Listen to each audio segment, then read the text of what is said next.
Is pornography wrong for Christians? That's our topic. If you've yet to subscribe, please do. We have lots of helpful information. And in the box below, put your questions if you have one. Now, I'm Dr. Doug Weiss. I'm the president of the American Association for Sex Addiction Therapy, the clinical director for a heart-to-heart counseling center in Colorado Springs, and I've been treating people with sex addiction for over 35 years. But I want to answer this question scientifically before I go into the biblical support for what I'm going to say scientifically.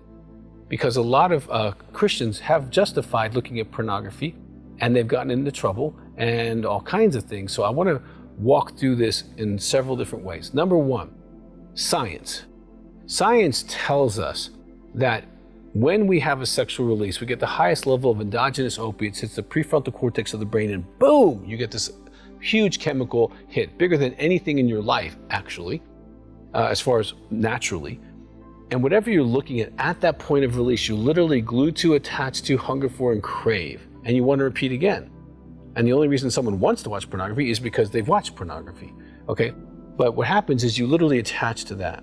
Now, someone who has a history of doing that hundreds or thousands of times during adolescence or young adulthood has an appetite for that object connection, okay? Ring the bell, feed the dog, ring the bell, feed the dog.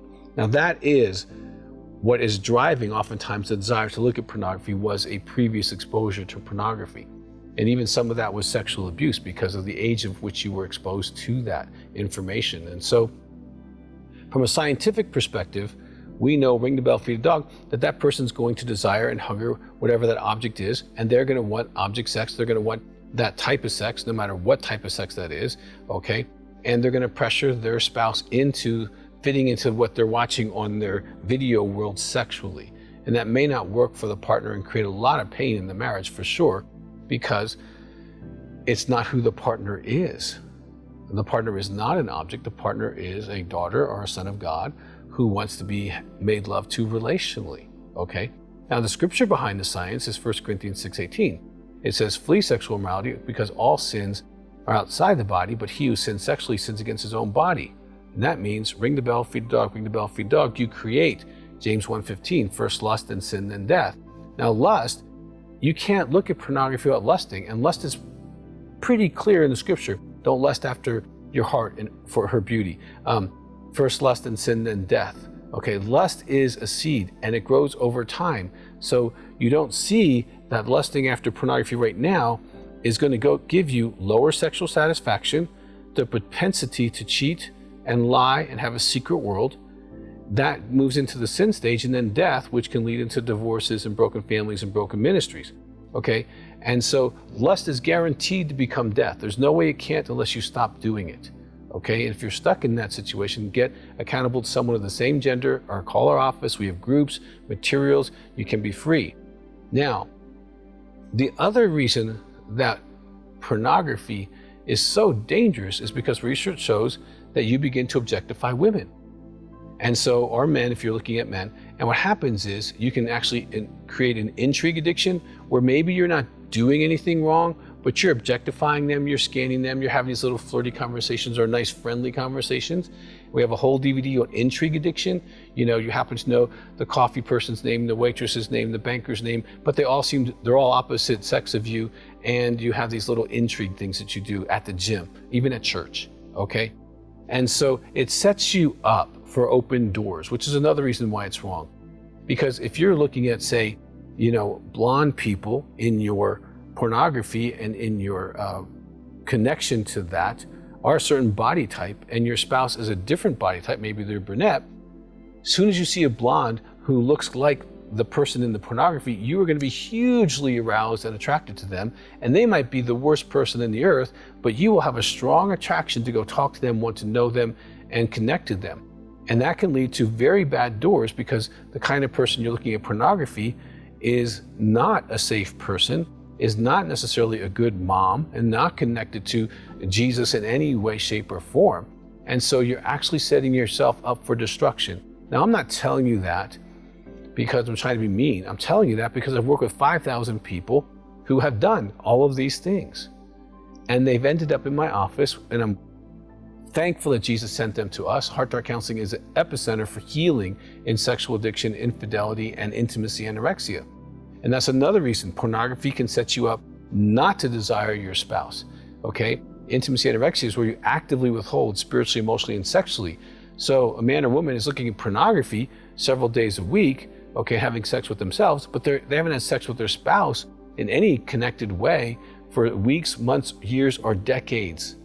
That is so wrong. That is neglect, that is abuse, and that is trauma, not only from a scriptural standpoint, but also from a statistical standpoint. Women who've experienced sexual addiction, infidelity, or intimacy anorexia, which is sexual neglect, have experienced exactly the same symptoms of PTSD, depression, and things like that. Now, if you're wanting to have an adventurous, fun sex life, there's nothing wrong with that, but you can't play football and learn how to be a better basketball player. Okay, so pornography is not going to teach you how your spouse wants to be loved. What can teach you? I've got a great book called Upgrade Your Sex Life.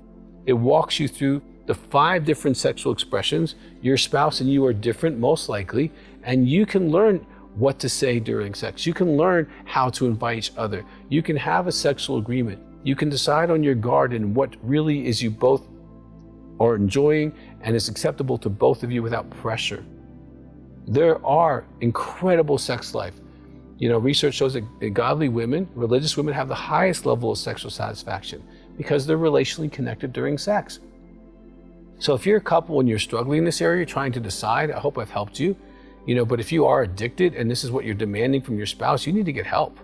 There's no shortcut to that. This does not please God for you to look at pornography while having a sex act with his daughter. Okay, and remember, God's there. He's watching. The angels that are assigned to you, they happen to be there. You're making them watch pornography. How gross is that? Okay, so you want to be really careful going down this road because it will lead to pain. And I'm not telling you from an uncompassionate perspective, a bigoted perspective, okay? I'm telling you because I've seen the tears. I've seen the divorces. I've seen the broken families. I've seen it, okay? Now I've seen couples get better and heal and restore, but this is dangerous. And it should say warning on it, and it really should, because it only leads to bad things. So for Christians, this is an absolute no-no. Okay, there's no shortcut around it. There's no justification. It's not because we're married and we agree on it. It's a no. Okay, the 10th commandment is this: thou shalt not lust, covet, or evilly desire, depending on your translation, another man's wife, or for that matter, another man's husband. You can't look at pornography and not lust after another. And that's another person's husband or wife, okay? You're married. So it's not yours. Okay, so it's another's, and everyone is your neighbor. So you don't have an out here, okay, in any way. It's in the top 10, okay?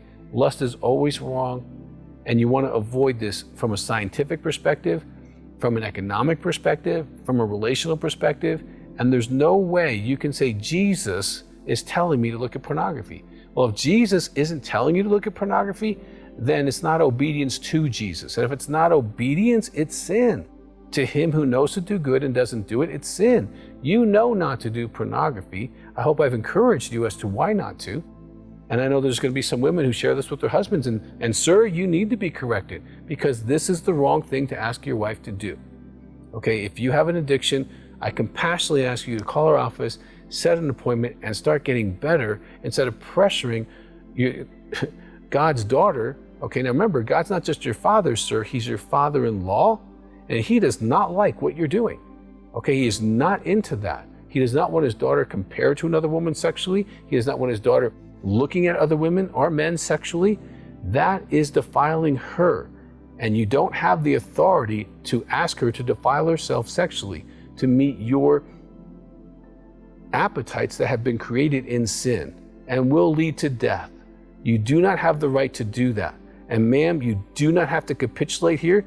Call your pastor and say, Pastor, you need to talk to my husband because he's asking me to do this. There's something wrong, okay?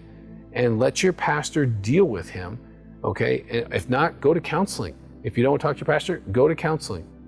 I hope this has been helpful for you. We love you and we want you to have a great godly sex life. I've written so much about Christian marriages, Intimacy, 100-Day Guide to Lasting Relationship. Upgrade Your Sex Life is great for sex. So much that you can do. If you need counseling, you need to come do an intensive at Heart to Heart Counseling Center.